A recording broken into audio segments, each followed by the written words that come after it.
제가 먼저 12장 38절 말씀을 읽겠습니다. 예수께서 가르치실 때에 이르시되 긴 옷을 입고 다니는 것과 시장에서 문안받는 것과 회당의 높은 자리와 잔치의 윗자리를 원하는 서기관들을 삼가라. 그들은 과부의 가산을 삼키며 외식으로 길게 기도하는 자니 그 받는 판결이 더욱 중하리라 하시니라. 예수께서 헌금함을 대하여 앉으사 무리가 어떻게 헌금함에 돈 넣는가를 보실세 여러 부자는 많이 넣는데 한 가난한 과부는 와서 두 렙돈 곧 한 고드란트를 넣는지라. 예수께서 제자들을 불러다가 이르시되 내가 진실로 너희에게 이르노니 이 가난한 과부는 헌금함에 넣는 모든 사람보다 많이 넣었도다.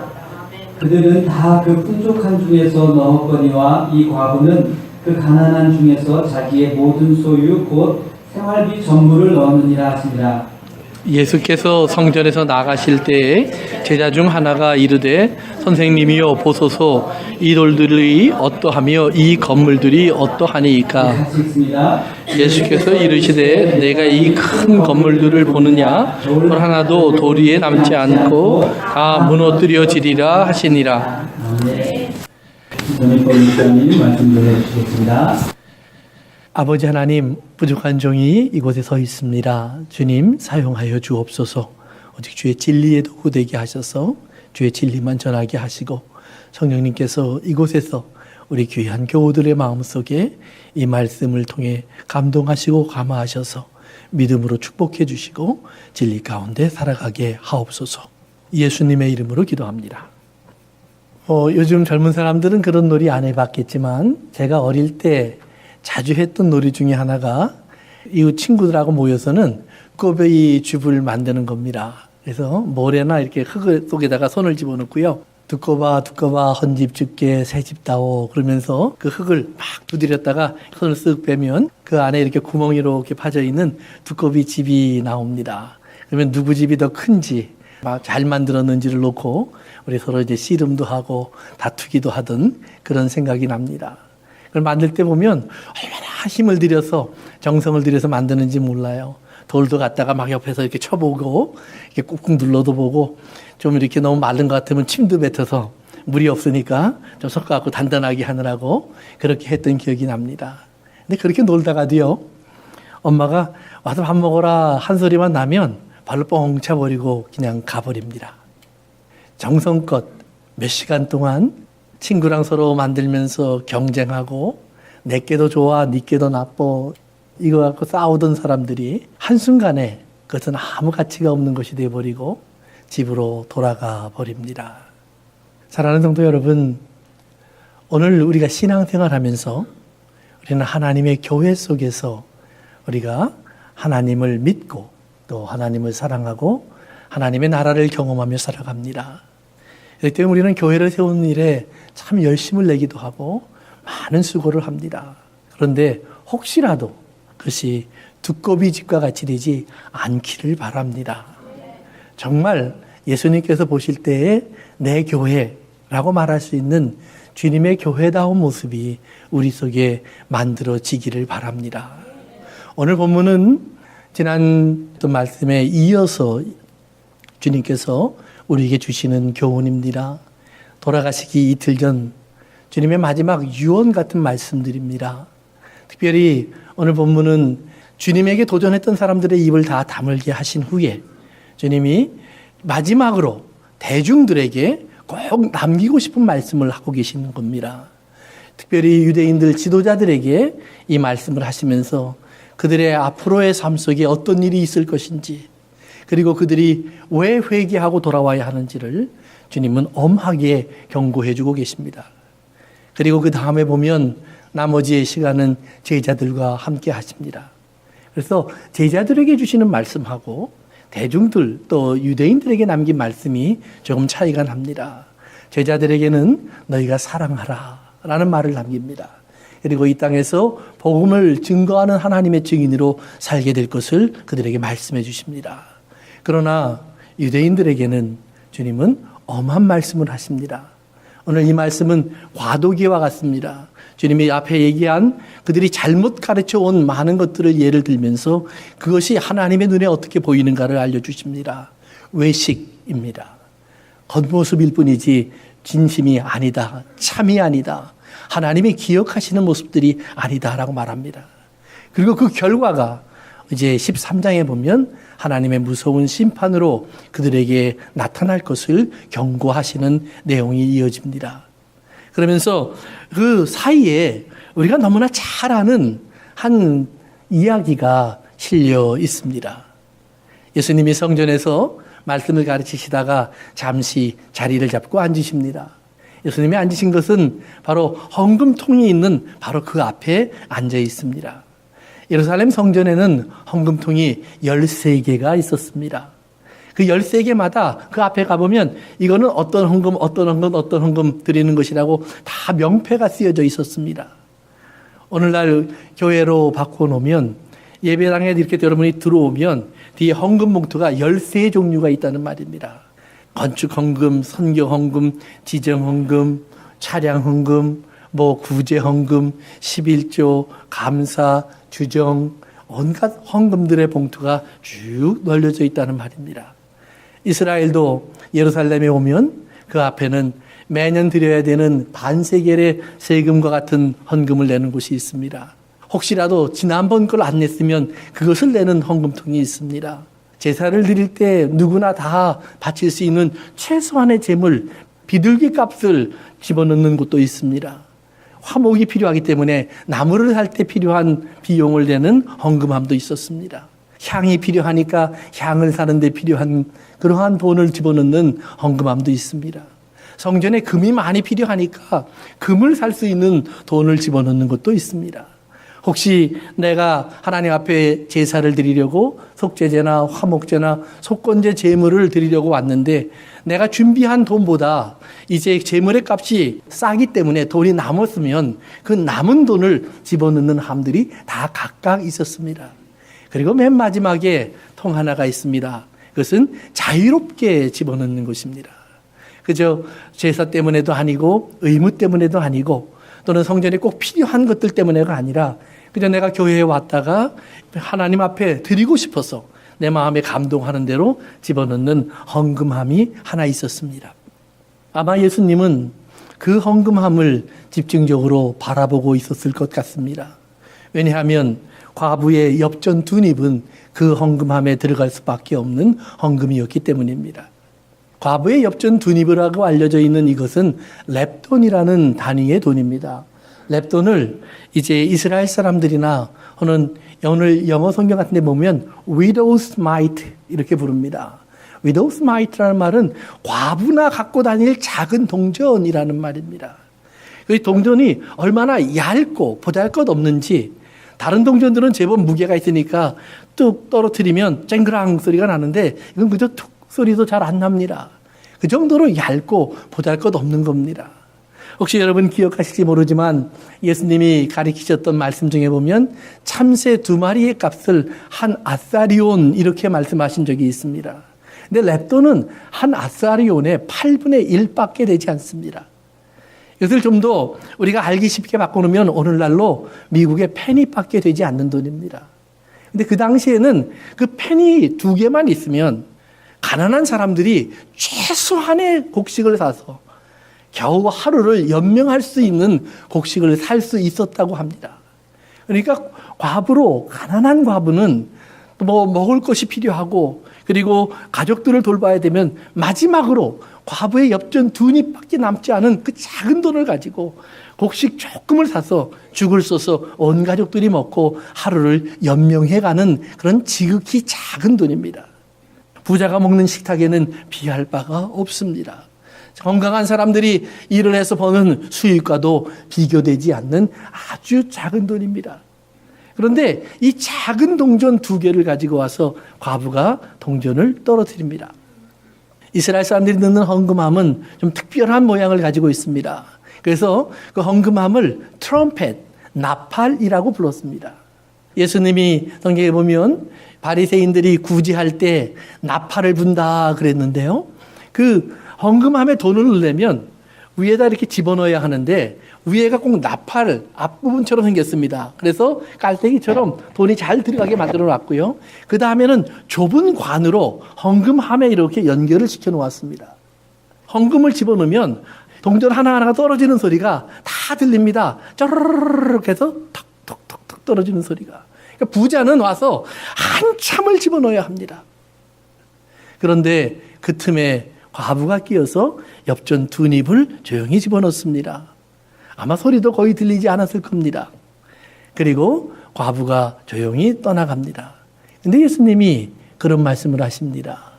와, 저 과부가 집어넣은 것이 저기 부자들이 지금 계속해서 집어넣고 있는 저 모든 헌금보다 훨씬 많이 드린 것이다. 우리는 종종 이 말씀을 생각하면서 그런 교훈을 생각합니다. 그래, 내가 가난하고 별로 돈이 없어도 하나님은 내 중심을 보시니까 내가 드리는 것 때문에 하나님은 기뻐하실 거야. 오늘 본문은 그것을 설명하려고 예수님이 그렇게 말씀하신 것이 아닙니다. 그 앞에 보면 그런 말이 나와 있습니다. 너희들은 과부의 가산을 삼키는 자다. 가난한 과부의, 힘이 없는 과부의, 돕는 자가 없는 과부의 재산을 꿀떡 삼켜버리는 사람이다 라고 이스라엘을 책망했습니다. 어디에서요? 성전에서요. 누구에게요? 성전을 관리하고 지키고 말씀을 해석하고 가리키는 바리새인, 사두개인, 서기관, 제사장, 율법사에게요. 너희들의 모습은 기도를 할 때면 길게 기도하면서 사람들이 다 저 사람 기도를 참 열심히 하는구나 할 정도로 기도를 하는구나. 너희들이 기도할 때 예배드리러 올 때 보면 그냥 옷을 입지 않고 누가 보아도 알 수 있을 만한 기도할 때 쓰는 커다란 쇼를 어깨에 두르고 발밑까지 치렁치렁 늘어지게 해서 그것을 입고 와서는 사람들 앞에 서 있고 그리고 기도하곤 하는구나. 사람들이 어디서든지 저 사람은 지금 예배하러 가는구나. 저 사람은 지금 기도하는구나. 너희를 보면 알 수 있을 만큼 너희들은 그런 행동을 하고 있구나. 말하는 것을 보아도 하나님의 말씀이 줄줄 나옵니다. 그런데 결론적으로 가서 주님은 그들에게 말합니다. 너희들은 과부의 가산을 그러면서 삼키고 있다. 그리고는 동전 두 닙이 떨어지는 과부의 이야기를 했습니다. 그리고 오늘 13장으로 넘어가면 한 제자가 나와서 그런 질문을 합니다. 예수님, 저 성전을 한번 바라보십시오. 얼마나 화려하고 멋집니까?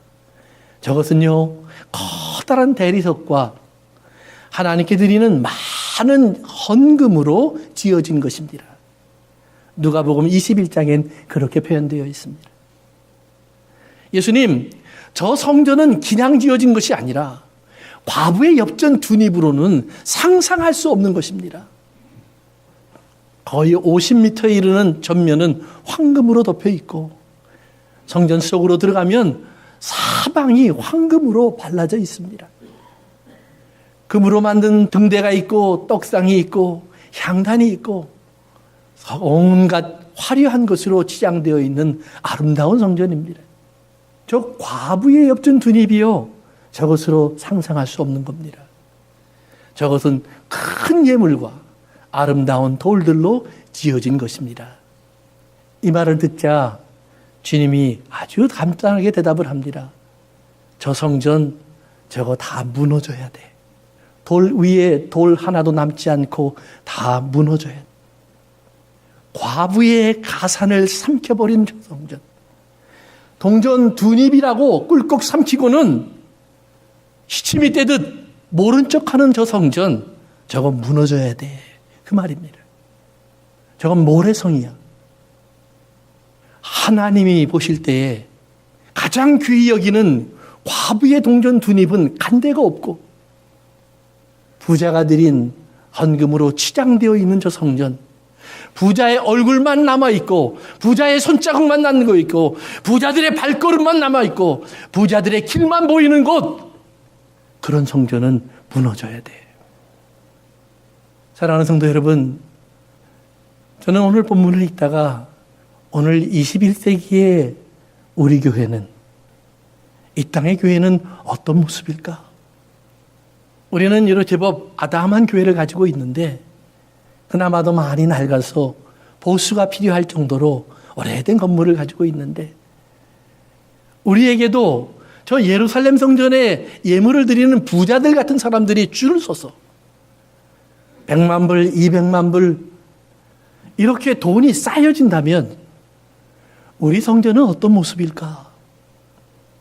과부의 엽전 두 입이 떨어져도 하나님 앞에 가장 큰 예물이라고 귀히 여기는 곳일까? 아니면 그까짓 것 쳐다보지도 않는, 그렇게 치부되어 버리는 그런 성전으로 우리가 남을까? 이 땅에 어느덧 너무나 많은 교회들이 화려해지고 커지고 웅장해지고 멋지게 세워졌습니다. 교회를 자랑하는 대부분의 자랑은 자금 속에 나와 있지 않고 커다람 속에서 자랑합니다. 숫자가 많고 예산이 많고 건물이 크고 신분이 높고 귀하고 존귀해진 사람들로 자랑합니다. 얼마 전에도 미국의 뉴스에 소개가 되면서 많은 사람들에게 놀림거리가 된 교회의 모습이 하나가 있었습니다. 지금 대통령인 트럼프 대통령의 취임식 때 교회를 대표해서 가서 그를 축복하고 기도했던 한 여자 목사님이 계십니다. 플로리다에서 목회를 하시는데요. 그분이 방송 속에 나와서 설교를 하면서 광고를 했습니다. 당신이 새해에 복을 받기를 원하면 우리 교회로 11조를 보내십시오.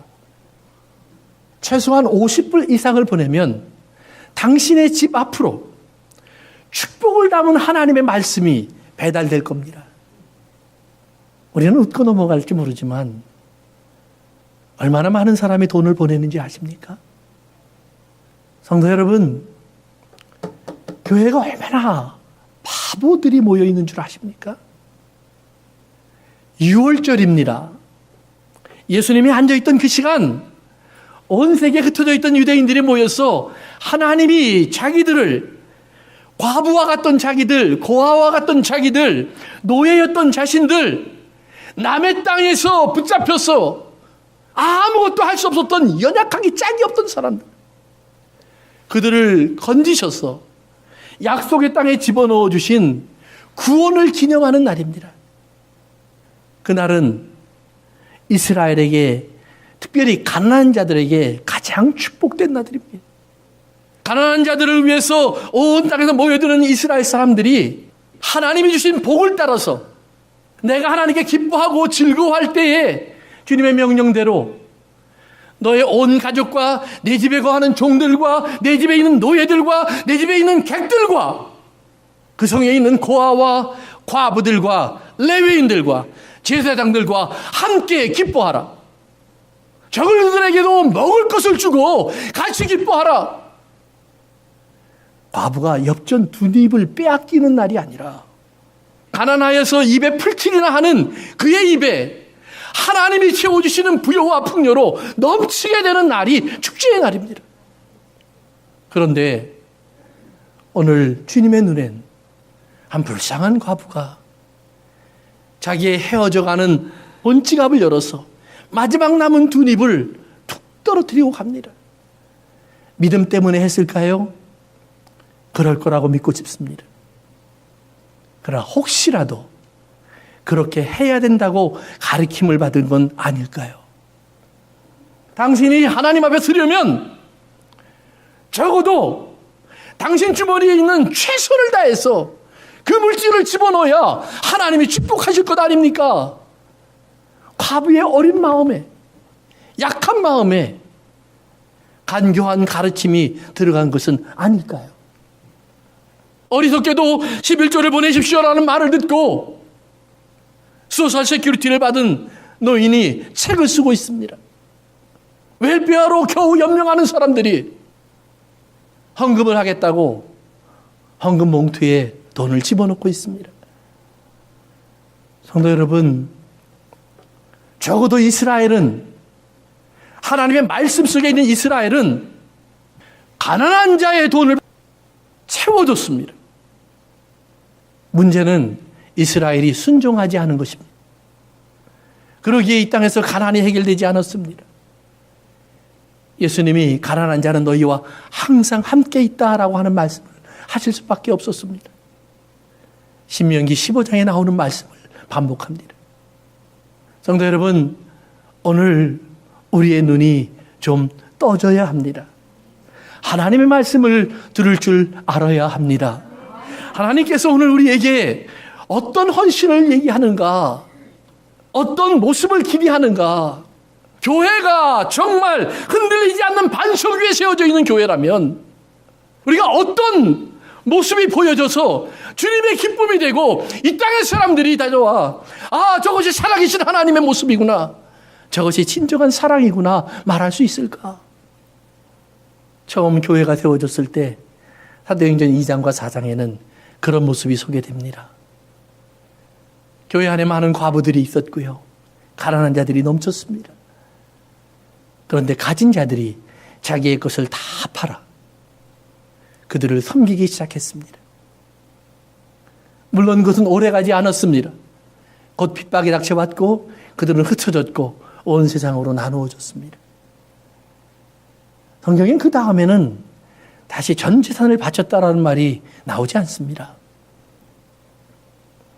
그러나 신약 성경에 반복되며 나오는 말이 있습니다. 사랑으로라는 말입니다.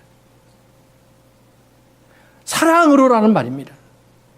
사랑은 11조와 상관이 없습니다. 내가 어머니를 사랑하는데 내가 어머니에게 11조를 드렸으니 사랑했습니다, 그렇게 말하지 않습니다. 내 아내를 사랑하는데 내 소득의 10분의 1을 줬으니 그것으로 알아서 살라고 말하지 않습니다. 어떨 때는 10의 1조도 안 줍니다. 우리 아들 저기 앉아 있지만 저 아들은 나한테 10의 1조 이상을 줍니다. 자랑하고 싶어서 하는 말이에요. 그러나 안 주는 아들도 있습니다. 이 사람은 아니까 웃어요. 여러분이 보실 때는 다 잘 주는구나 그렇게 보시면 됩니다. 하나님께서 10의 1조 아닙니다. 사랑하면 어떨 때는 안 줄 수도 있습니다. 그러나 어떨 때는 다 줍니다. 준 것 갖고 안 돼서 쫓아다니면서 남의 돈을 꾸어서라도 채워줍니다. 필요하다면 자기의 목숨도 줍니다. 신약성경 속에서 하나님의 교회는 그 사랑 속에 들어가 있기 때문에 더 이상 헌금 얘기를 하지 않습니다. 사랑 얘기만 합니다. 사랑 타령만 합니다. 그래서요, 고린도전서 13장에 보면 재미있는 표현이 있습니다. 내가 소리나는 구리와 울리는 꽹과리가 돼도, 그런 표현이 있습니다. 사랑이 없으면 아무것도 아니에요. 그 소리나는 구리라는 말이 동전이 떨어지는 소리라는 말입니다. 아무리 헌금함에 돈을 많이 드리는 모습을 보이고 있을지라도 사랑이 없으면 아무것도 아니다라는 말이에요. 그러면 예수님은 부자가 드리는 것은 소용이 없다라고 말한 것이냐? 그것은 아닙니다. 가난한 과부가 드린 것이 더 많다라는 표현을 하셨지, 부자가 드린 것도 잘못이다라는 말을 하신 것은 아닙니다. 부자는 다 드리기가 정말 어렵습니다. 많기 때문에요. 그렇기 때문에 부자는 더 겸손해야 합니다. 자기를 정말 낮춰야 합니다. 안 그러면 아무리 하려고 해도 할 수가 없습니다. 오히려 가난한 자는 자기의 마지막 한 줌만 드리면 다 드릴 수 있습니다. 그러니까 하나님 앞에는 얼마냐, how much 중요하지 않습니다. 내가 매달 1만 불을 버는데 1000불을 헌금할 거냐 100불을 헌금할 거냐 상관없습니다. 왜요? 여러분의 사랑이니까. 그러다 필요하면 10,000불도 하고 20,000불도 하실 거 아니에요. 아닌가 보네. 좀 담대하실 수 없어요? 자유로울 수 없어요? 교회가 하나님의 사람들이 모여서 하나님의 일을 하는데 예수님의 사랑의 빛을 가득 갖고 죽음에서 건진받은 사람들이 주님의 사랑 속에 제대로 움직여진다면 거기에는 무엇을 얼마나 라고 할 필요가 없다는 말입니다. 스스로의 마음속에 내가 사랑하기 때문에 해야 될 동력이 만들어지고 그 동력 속에서 내가 어떻게 해야 될까를 꿈꾸게 된다는 말입니다. 마음 아픈 것은 오늘날 얼마나 많은 교회의 시스템이 어떻게 해서든지 조금이라도 더 성도들에게 헌금을 할 수 있도록 만드는 일을 많이 합니다. 참 미안해요. 교회에서 복을 받았던 사람들의 간증들도 이렇게 들어보면 몇 가지 공통점이 있습니다. 대부분이요, 철저하게 11조 생활했습니다라고 합니다. 두 번째는요, 교회를 먼저 섬기는 일에 최선을 다했습니다라고 얘기를 합니다. 그리고 한 걸음 더 나가면 목사님을 잘 섬겼습니다라고 대접합니다. 그리고 비록 내가 가정이나 세상에서 급한 일이 있어도 교회를 먼저 두고 교회를 섬기고 교회에 내기 위해서 나는 빚을 지는 것도 감당했습니다. 그러면서 사업을 했더니 10년 후에 5년 후에 3년 후에 이런 변화가 일어났습니다. 무슨 말일까요? 왜 그 간증을 교인들이 듣게 될까요? 그렇게 하라라는 말입니다. 성도 여러분, 꿀꺽 삼키고 시치미 때는 그런 것에 한 푼도 내지 마세요. 정말 지극히 작을지라도 아이가 그려온 종이에 있는 조그마한 사진 한 장이, 그림 한 장이 가게에서 파는 몇십 불짜리 카드보다 귀한 것을 아는 사람에게 감사를 드리세요. 그 하나님 앞에 기쁨을 돌려드리세요. 그 기쁨과 감사에는 얼마가 아닙니다. 여러분의 마음이 정한 대로, 여러분의 마음이 움직이는 대로, 여러분이 하고자 하는 대로, 그리고 준비한 대로 하시면 하나님은 항상 만족하십니다. 아니, 그것 하지 않아도 만족하십니다. 했다고 만족하는 게 아니에요. 내 품에 너를 안을 수 있는 것만으로도 만족하고 얼굴을 볼 수 있는 것으로도 기쁨이 된다고 주님은 말씀하십니다. 사랑하는 성도 여러분, 오늘 우리가 지어가려고 하는 교회의 모습, 성경은 커다란 교회를 지어놓고 멋지고 아름다운 성전을 지어놓고 저들이 가리키고 있는 하나님의 말씀을 몇 가지 예를 들어줍니다. 특별히 마태복음 23장에 가면 그 내용이 많이 나와 있습니다. 이렇게 주님은 말씀하십니다. 너희들이 성경의 말씀을 가리킨다고 하면서 모세의 자리에 앉아 있구나. 모세의 자리는 어떤 의자입니다. 실제로. 그래서 성전에 들어가면 성전 한복판에 그런 의자가 준비되어 있었어요. 그럼 거기에 앉는 사람이 하나님 말씀을 읽고 이 말씀의 뜻은 이렇습니다라고 설명을 해주는 겁니다. 그러면 모세의 입에서 나오는 것처럼 이스라엘 사람들은 그 말을 듣고 아멘 하고 실천하게 되어 있습니다. 굉장히 높은 자리입니다. 그런데 바리새인들이나 사두개인들이나 이런 사람들이 그 자리에 앉는다는 말이에요. 모세의 자리에 앉아서 읽고 가르친다는 말이에요. 주님 말씀하시기를 그 말은 너희가 따라가라. 그러나 저들의 행동은 본받지 말라. 그들은 말씀을 가르치는데요. 말씀을 가르치면서 안식일을 거룩하게 지키십시오 하면 그 다음에 그 말을 계속해서 쪼개기 시작합니다. 바리새인들의 가르침이나 이스라엘 율법의 가르침은요, 항상 기억하세요. 뭔가를 자꾸 나누어 놓으면 그것은 율법입니다. 주일날 예배 드리십시오. 적어도 아침 몇 시부터 저녁 몇 시까지는 이런 것을 하면 안 됩니다. 저런 것을 하면 안 됩니다. 외식하지 마십시오. 돈을 쓰지 마십시오. 오락하지 마십시오. 뭐가 자꾸 쌓여지면 여러분 더 이상 들어드릴 필요가 없습니다. 예수님의 가르침은 그렇게 뿔뿔이 나누어져 있던 말씀을 단 한마디로 묶어버립니다. 사랑하십시오. 사랑하면 예배 귀해집니다. 사랑하면 전도 내가 안 하고는 견딜 수 없는 그런 소중한 일이 됩니다.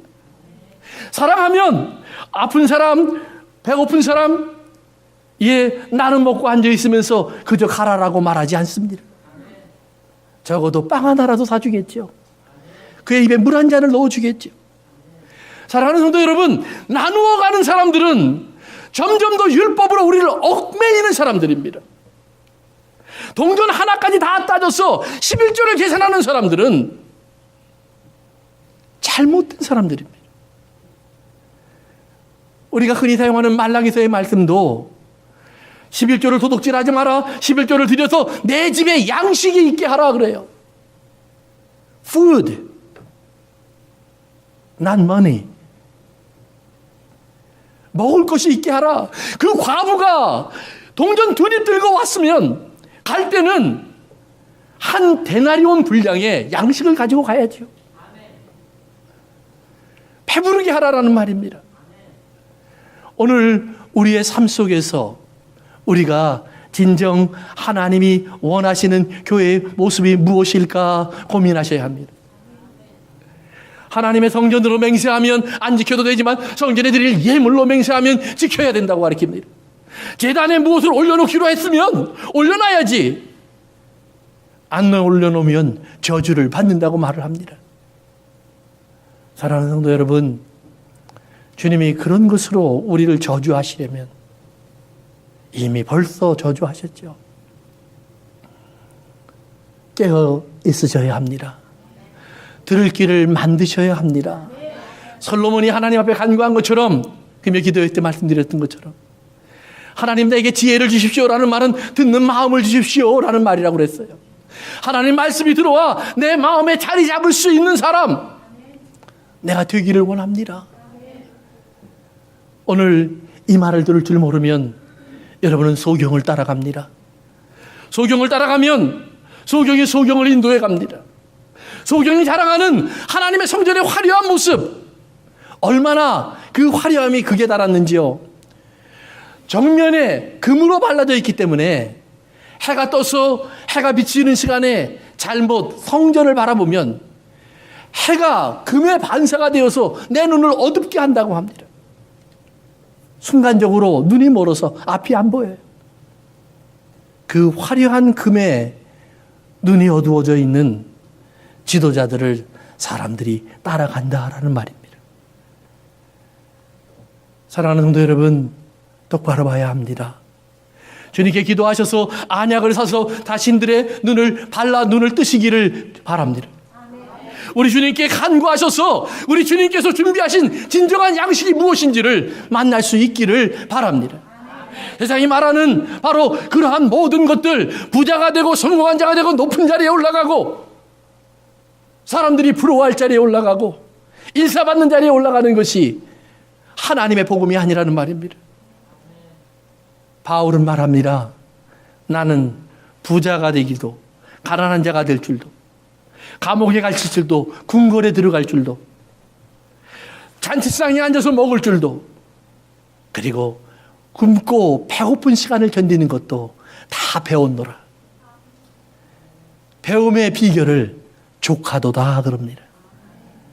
구약에 가면 그 조카다는 말이 네 배가 배부를 것이요, 또는 양식이 부족하지 않을 것이요, 네 배가 만족할 것이요, 이렇게 표현이 되어 있습니다.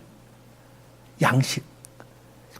사랑하는 성도 여러분, 주님의 양식을 먹으면 가난 속에 들어가도 만족해진다는 말입니다. 주님의 양식을 먹으면 감옥에 들어가도 만족해진다는 말입니다. 주님의 양식을 먹으면 부자의 자리에 앉아서도 가난해질 수 있다는 말입니다. 나를 낮추어 갈 수 있다는 말입니다. 오늘 우리도 모르는 사이에 우리는 종종 우리가 수고하고 쌓고 지으려고 하는 집이 있습니다. 사람들에게 자랑하고픈 화려하고 크고 높은 것들이 있습니다. 누구든지 그것을 바라보면 부러워할 만한 그런 자리들도 있습니다. 성도 여러분, 교회가 그것을 쌓았다면, 하나님의 사람들이 그렇게 자기를 지어왔다면 거기에는 하나님이 안 계십니다. 그것은 듣고 봐 헌집 줄게 새집 따오 하며 자기 손을 쑥 뺀 빈 집과 다를 바가 없습니다. 내가 잘 지키고 보존하고 싶어도 바람만 불어도 사라집니다. 비만 내려도 흩어집니다. 누군가 밟으면 무너집니다. 그러나 진정한 하나님의 집은 죽음에서 부활합니다. 예, 이 땅의 사람들이 던져버린 저 쓰레기통수 같은 곳에서, 저 구석덩이에서, 저 버림받은 별 볼 일 없는 자리에서 그것은 찬란하게 일어나 생명을 꽃핍니다. 그 안에 하나님이 계시고 하나님을 찬송하는 입들이 벌려지기 시작합니다. 주님을 노래하는 소리가 각 사람의 입에서 가득 차 주님을 노래할 수밖에 없도록 터져 나오기 시작합니다.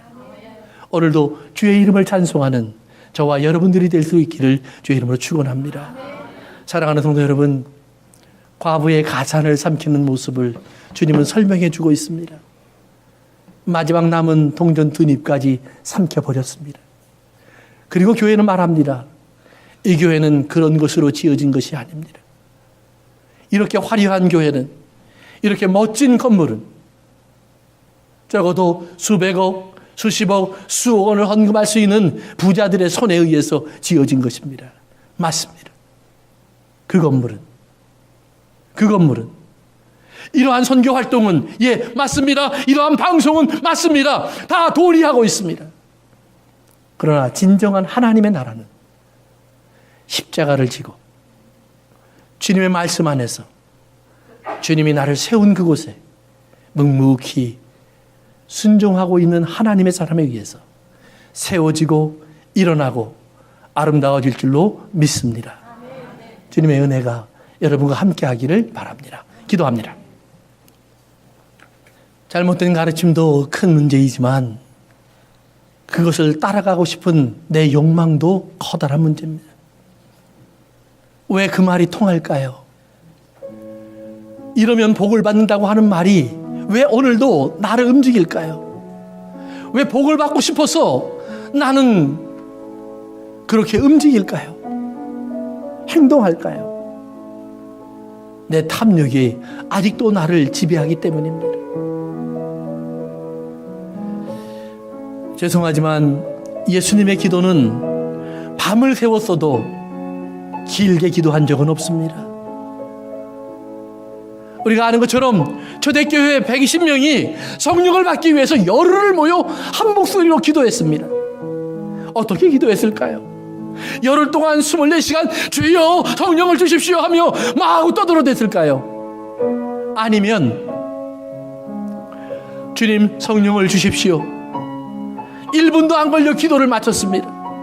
바라봅니다. 아무에게도 성령이 임하지 않았습니다. 안 오는 거 아니야? 아니야, 좀만 기다려봐. 혹시 서로 붙잡아 주진 않았을까요? 하루가 지났습니다.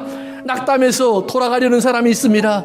붙잡으면서 그러지 마, 주님이 주신다고 했잖아, 조금만 더 기다려보자. 이것이 기도가 아니었을까요? 무언가를 많이 말한 것 아닙니다. 창세기부터 요한계시록을 줄줄줄 읊은 것도 아닙니다. 은사가 나타나기 전이니 방언을 한 것도 아닙니다. 분명히 열흘 동안 기도했다고 하는데, 한 목소리로 기도했다고 하는데, 성령을 기다리라는 말씀 앞에 무슨 기도를 했을까요? 성령을 주십시오 외에는 다른 기도가 없잖아요. 1시간을 기도합니까? 2시간을 떠듭니까? 길게 기도할 일이 없어요. 기다림의 문제입니다. 서로 붙잡아주고 서로 격려하면서 낙담하지 않도록 서로 세워주면서 그렇게 살아가는 모습이 기도였을 거라고 생각을 합니다. 그렇게 열흘이 지난 후에 하늘에서 성령이 임재하는 기쁨을 맛보았습니다. 사랑하는 성도 여러분, 그것이 예배이고, 그것이 기도이고, 그것이 교회이고, 그것이 사랑입니다. 그런 교회를 누가 깨트립니까? 그렇게 기다리고 있는 하나님의 사람들을 누가 절망에 던져버릴 수가 있습니까? 거기엔 과부도 없습니다. 거기엔 부자도 없습니다. 우리만 있습니다. 오늘 나에게 하나님 눈을 뜨게 하시옵소서. 들을 길을 허락하여 주시옵소서. 그리고 주님, 내가 우리 교회 속에서, 우리 교우들 속에서, 그리고 이 시대 속에서 진정한 이웃으로 살아가게 하옵소서. 화려한 건물과 커다란 일부를 자랑하는 것이 아니라 그저 나의 나됨을 기뻐하는 자가 되게 하여 주옵소서. 버린 자들과 같은 나이가 그 건축자들의 버린 돌이 된 예수님 위에 지어져서 산돌로 하나님의 성전을 지어가는 하나님의 사람이 된 것을 기뻐하게 하옵소서. 기도합니다.